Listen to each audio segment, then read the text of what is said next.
Welcome back, everyone. It's Charlie. There's a new first look teaser for House of the Dragon Season 2 with all the Dragonseeds, the new dragon riders that Rhaenyra and Daemon are trying to use so that they can activate all the extra dragons they have access to on Dragonstone. So we'll break it all down.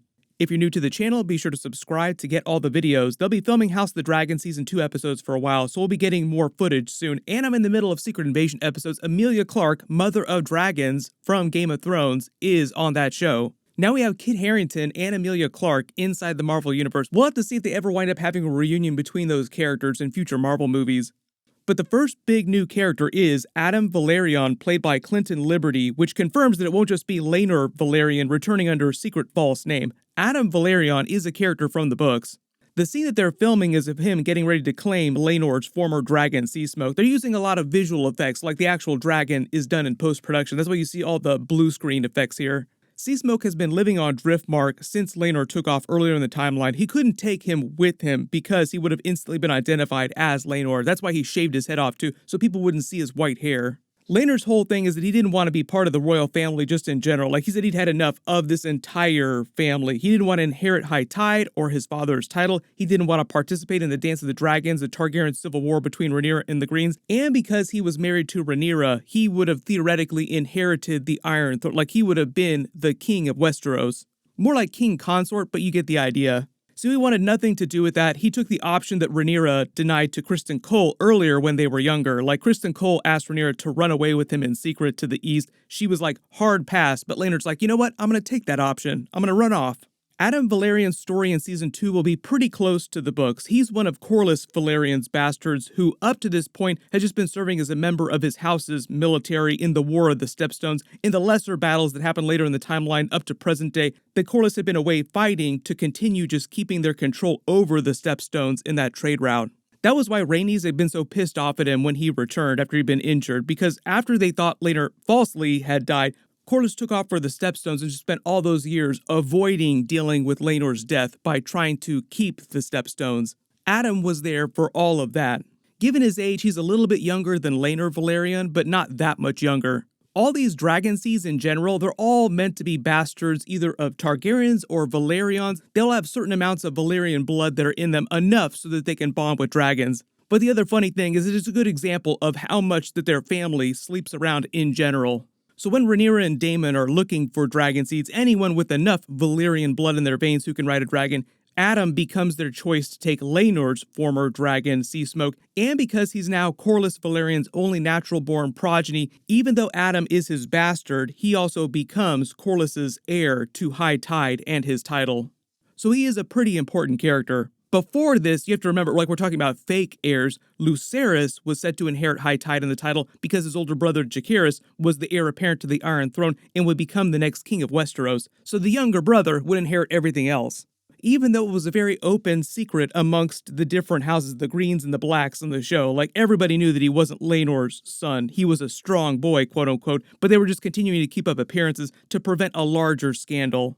There was an entire episode that dealt with that. Like, there is no way that that boy is part of my bloodline. The ironic thing, though, is that by the end of Season 1, they revealed that Alicent and the Greens had always planned to secretly put Rhaenyra aside and have Aegon II inherit the Iron Throne, no matter what had happened. There was always going to be a coup, but Alicent just disagreed with the rest of the Greens, like her father and the rest of the Greens, about how that would go down. Like, we're gonna put Aegon II on the Iron Throne no matter what.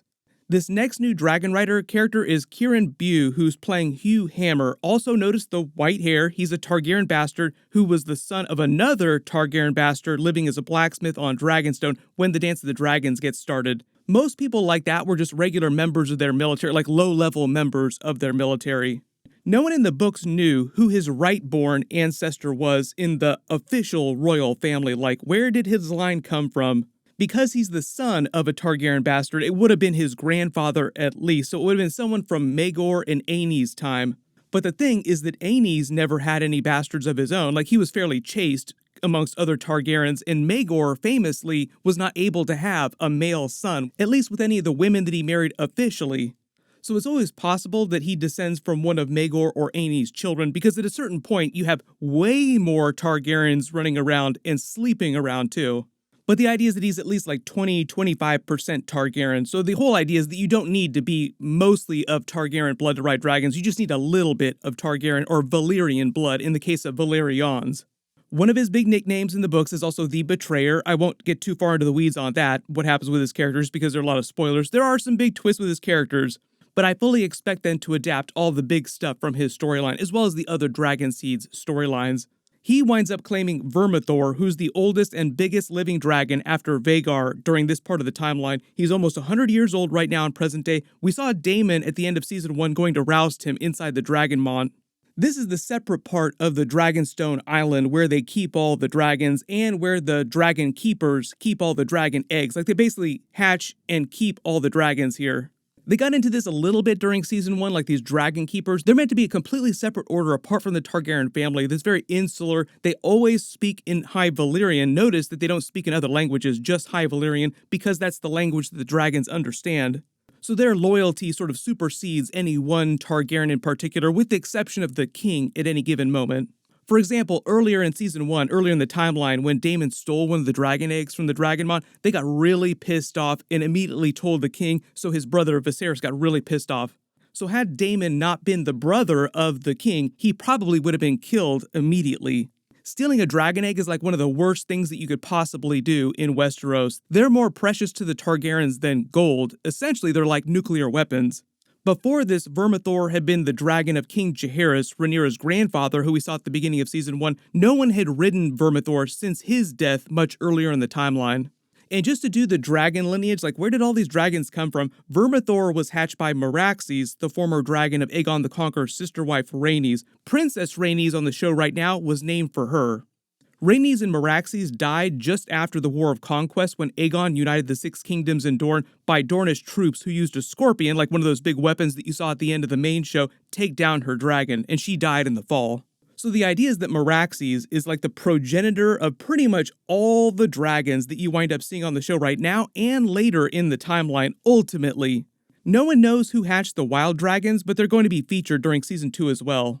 But like Daenerys' dragons in present day came from a clutch of eggs from Dreamfyre, and Dreamfyre was hatched by Meraxes. So even though Daenerys' moniker is the mother of dragons, technically Meraxes is the real mother of all dragons that we see on the show, both shows. But she's more like the grandmother and great-grandmother of the later dragons. Speaking of the wild dragons, though, this woman is probably Nettles. I'm not sure who's playing her. Let me know in the comments if you think you know who this is, but she's a Velaryon bastard who's born to a hooker on Driftmark. Given her features and age, I'd say she's one of Corlys Velaryon's bastards because he does have a couple bastards, or the bastards of his brother before his brother died. She grew up homeless, so when Rhaenyra's side tracks her down, like other Dragonseeds who successfully bond with dragons, all those people gain new titles and honors as dragon riders because they become like the most powerful fighters in the world because they have dragons now. Nettles winds up bonding with the Sheep Stealer, the only wild dragon of the three who anyone's able to claim, even though people attempt to claim Cannibal and Grey Ghost. I'm sure they'll have a funny WTF moment like this on the show where people try to claim them and they wind up getting eaten.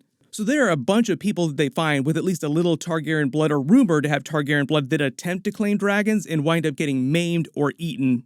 But even though Cannibal and Grey Ghost don't get official riders, they're still active during the Dance of Dragons. They just do their own thing. Nobody can order them around because, at least at this part of the timeline, as far as we know, no one has one of those special Valyrian horns that can command dragons like Euron Greyjoy eventually finds later in the timeline.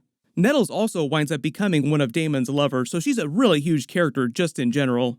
This other guy with the white hair is Ulf White, played by Leon Ogden. He's another Targaryen bastard who had been living on Dragonstone as their family's man-at-arms when the Dance of the Dragons began. Just like Hugh Hammer, no one really knows which member of the official royal family his line comes from, but he either comes from Maegor's line or he comes from one of the children of Aenys and Maegor. Most of the bastards that they wind up finding on the show are like the grandsons of official members of the Targaryen family. So you have to imagine the Targaryen that they came from is much, much older or has already died. I'm sure there'll be a lot of jokes about this during Season 2 when they go around looking for Dragonseeds, because there were a few members in the history of their household that were super chaste, like Jaehaerys I didn't have any bastards, but at least a few of his children famously slept around all over the place. So some of the Targaryens are like Daemon and Aegon II, like even Aegon II, who's still very young and they just put on the Iron Throne, has at least a few bastards, one of them that we saw during Season 1. There's even a rumor in the books that Viserys had a bastard who survived to adulthood and is now like a much older man. We'll see if that show pays off the rumor. But I don't know who this second woman in the white hair is meant to be, if she'll be another Targaryen bastard from Dragonstone. In the books, Nettles is the only female dragon seed that we know about. So either she's a completely new character or they just changed a character from the books. But let me know in the comments if you think you know who she's playing. They're going to be filming for a while, so we'll get more footage soon. I'll do more Easter egg videos and breakdowns as soon as we do. Make sure to enable alerts for my channel so you don't miss anything. And big reminder, Mother of Dragons coming back again during Secret Invasion Episode 3. There's big plans for her in the Marvel Universe. I'll talk about that during my Secret Invasion videos. It is really funny seeing Kit Harington and Emilia Clarke show up in the same franchise, though. There was a very brief Game of Thrones reunion between Kit Harington and Richard Madden during the Eternals movie. They had like a funny standoff moment, paying homage to their scene in Game of Thrones Season 1 when they said they would see each other again and he'd be dressed all in black, and sure enough, he became the Black Knight in the Marvel Universe. Next time I see you, you'll be all in black. It was always my colour. And Dane. Hello, Dane. Click here for that other brand new House of the Dragon Season 2 teaser and new footage, and click here for that teaser for the Jon Snow Game of Thrones sequel series. Thank you so much for watching, everyone stay safe, and I'll see you guys in the next one.